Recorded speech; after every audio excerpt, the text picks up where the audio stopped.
L'UEMOA, l'Union économique et monétaire ouest-africaine.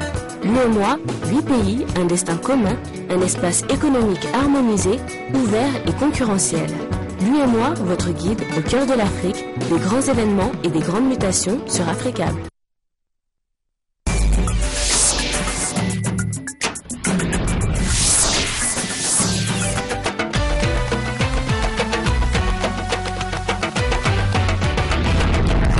Merci de nous rejoindre sur Africable Télévision. Bienvenue, bonsoir à tous. Voici les principaux titres de ce journal.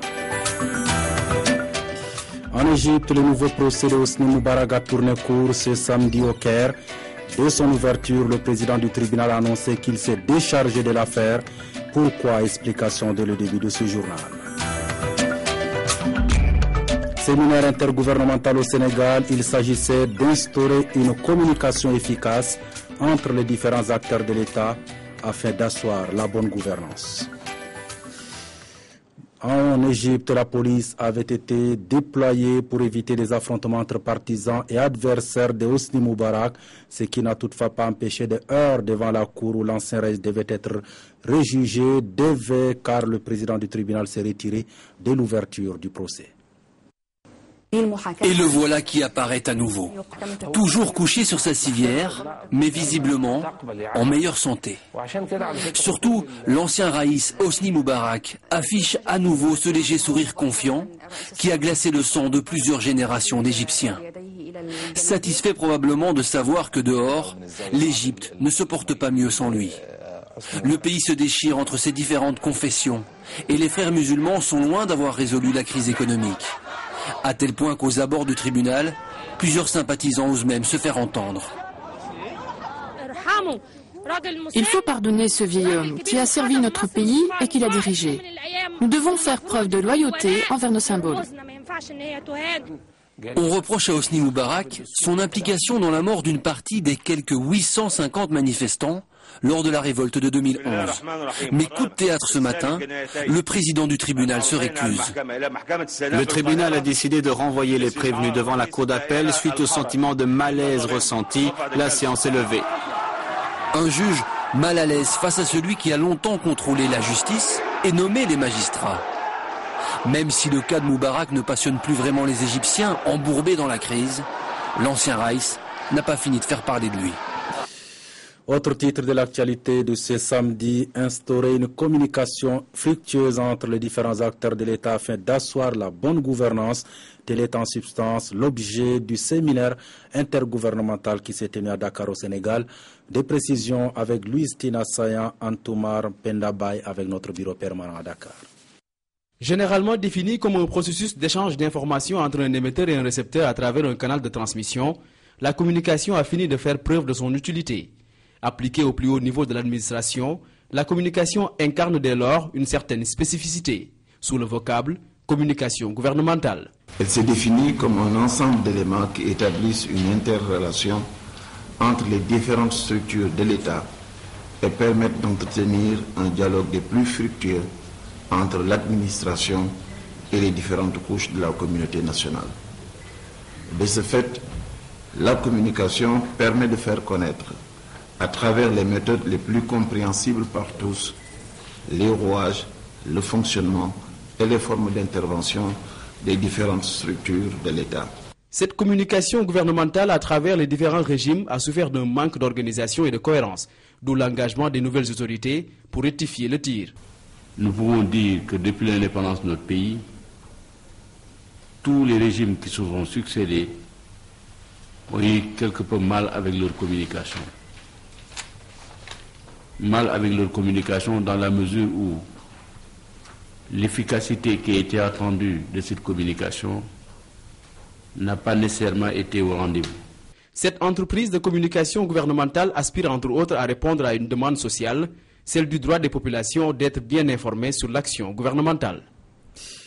Encore un modèle politique au Mali. Le collectif des ressortissants du Nord, le Coréen, a animé une conférence de presse vendredi à son siège à Bamako.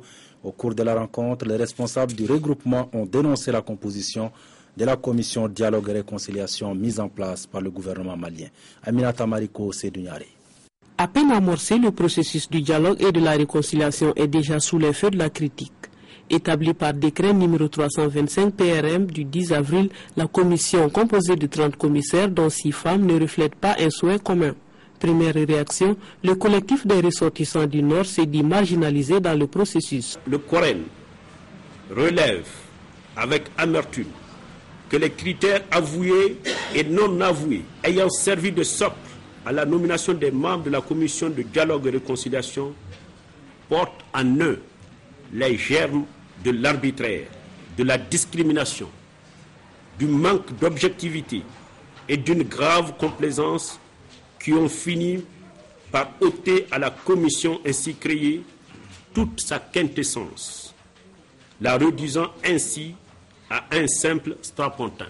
Dans sa déclaration linéaire, le collectif prend toutefois acte de la mise en place de cet instrument tout en soutenant l'indispensable dialogue inclusif entre tous les Maliens, mais se démarque de la commission dans sa configuration actuelle. Fait relever plutôt que cette commission n'est pas représentative de toutes les communautés du nord du Mali. La part belle est faite à ceux qui ont fait le choix de prendre les armes contre la République. La part belle est faite aux narcotrafiquants, comprenez. Et que la composition de cette commission n'a pas respecté la vérité et l'équité. Voilà pourquoi le Coran, collectif des ressortissants du nord du Mali, qui est la voix du peuple du nord du Mali, se démarque des activités de la commission dialogue et réconciliation. Toutefois, le Coran assure le peuple malien qu'il continuera à œuvrer pour l'unité nationale et l'intégrité du territoire du pays. Ce drame en République centrafricaine, 15 enfants qui jouaient dans la cour d'une église sont morts dans l'explosion d'une roquette. Il s'agissait apparemment d'un tir en l'air d'un rebelle de la Séléka. Mais il faut dire que depuis leur coup d'État il y a 3 semaines, les nouveaux maîtres de Bangui ont du mal à assurer la sécurité des populations, ce qui n'est pas de nature à inciter le retour des milliers de Centrafricains réfugiés dans les pays voisins. De l'autre côté de la rivière en face de Bangui, c'est ici à Zongo que près de 3000 personnes ont trouvé refuge. Nous sommes en République démocratique du Congo, un pays qui connaît pourtant la plus grave crise humanitaire actuelle, avec plus de 2 millions de déplacés, de graves problèmes de viol et toujours le recrutement d'enfants soldats. Vendredi, le haut commissaire aux réfugiés s'est rendu sur place pour alerter les donateurs. Merci.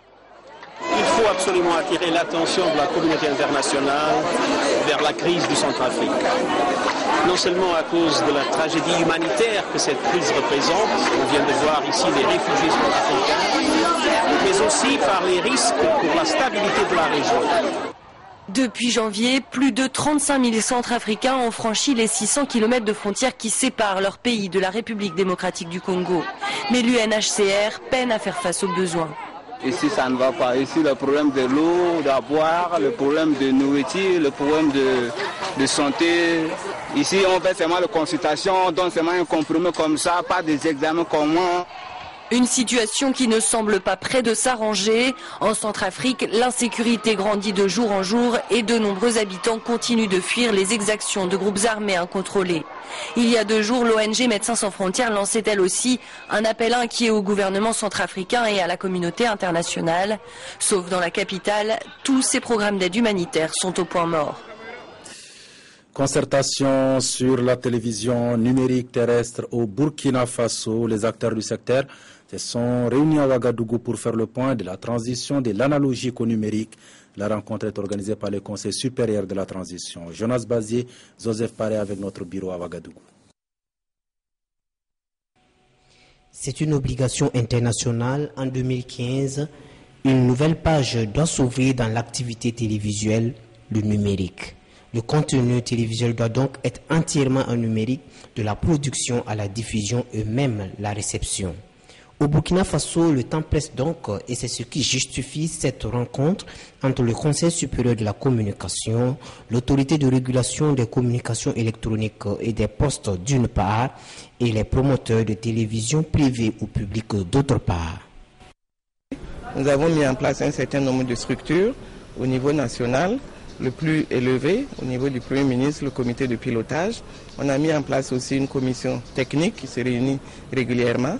Et le CSE est chargé d'un plan de communication à mettre en œuvre afin de sensibiliser aussi bien les opérateurs de télévision, le grand public, les décideurs bien sûr, le gouvernement, et puis également les importateurs de matériel pour que ça ne soit pas une surprise pour les uns et les autres.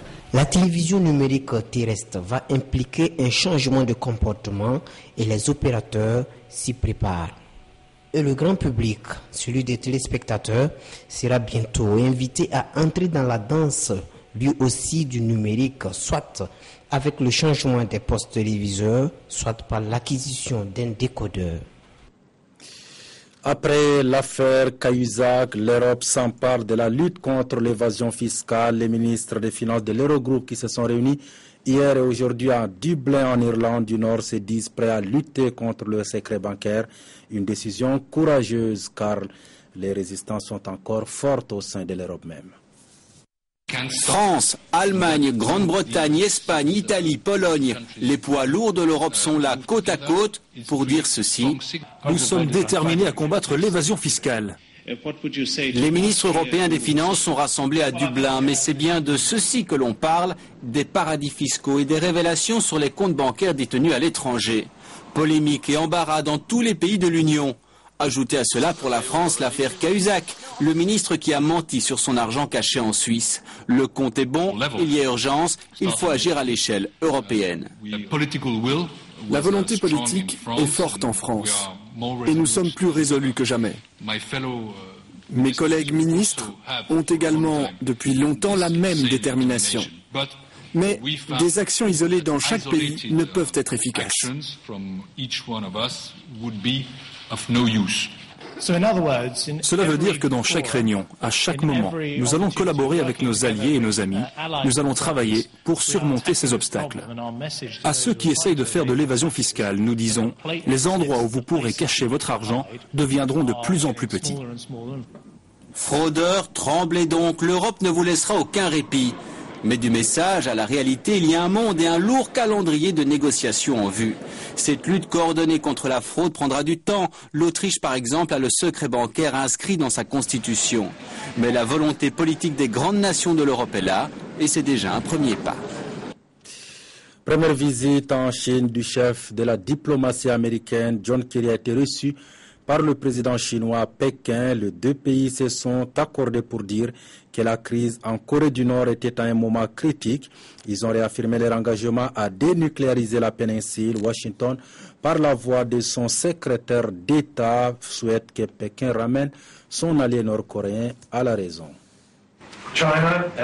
La Chine et les États-Unis doivent ensemble prendre des mesures pour atteindre cet objectif d'une péninsule coréenne dénucléarisée. Et aujourd'hui, nous nous sommes mis d'accord pour tenir de nouvelles discussions très rapidement et de façon très précise pour atteindre ce but.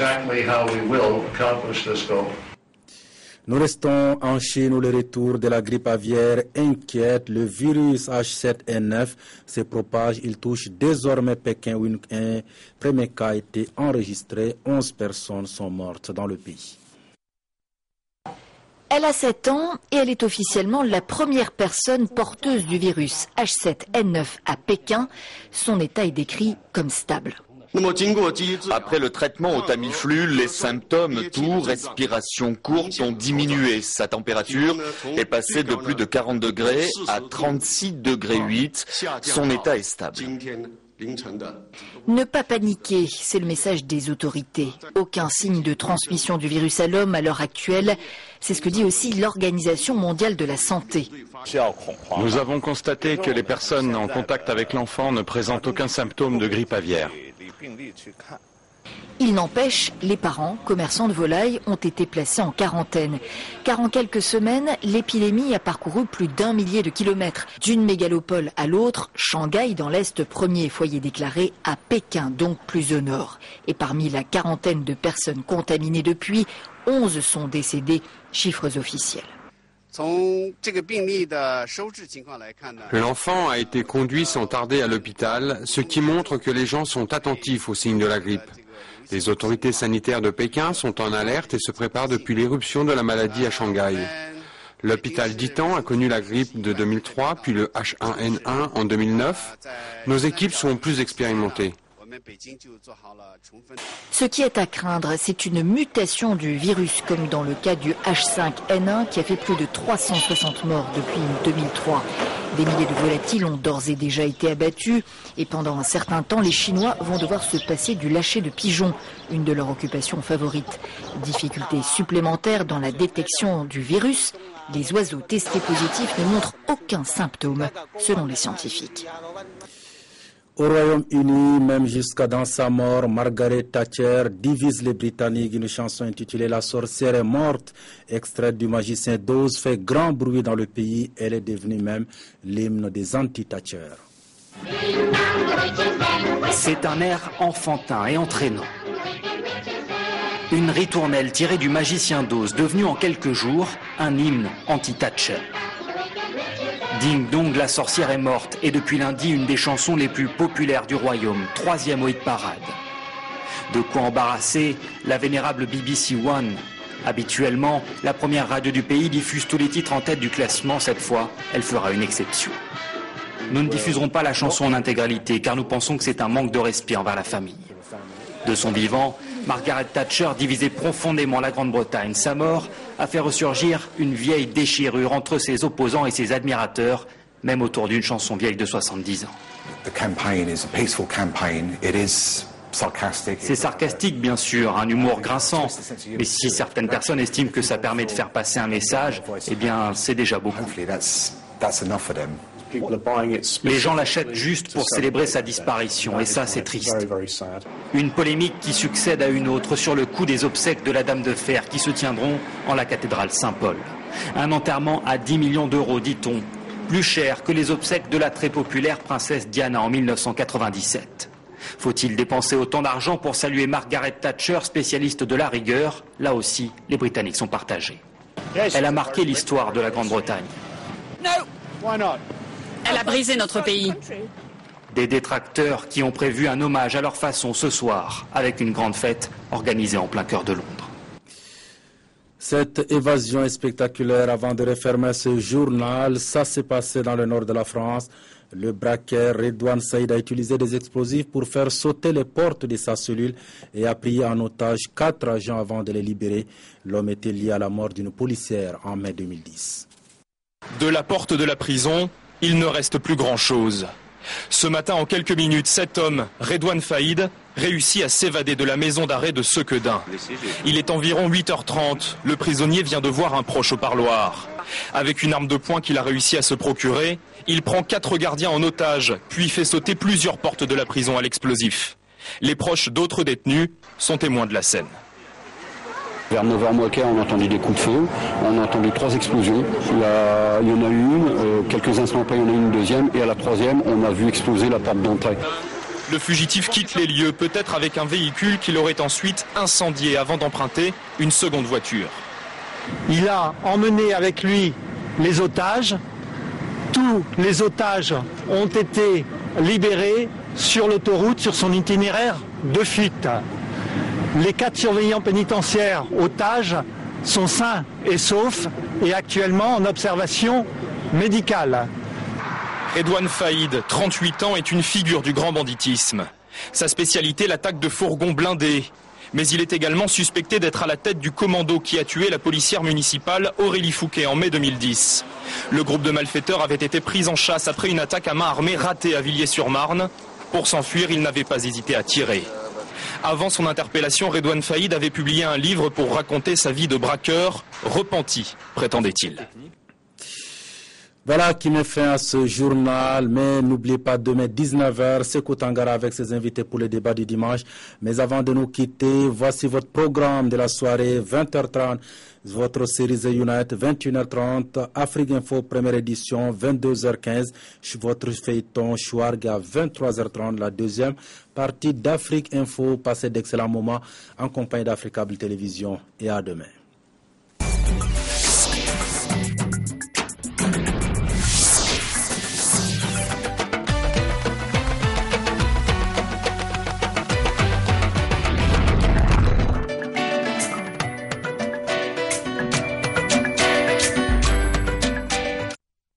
L'UEMOA, l'Union économique et monétaire ouest-africaine.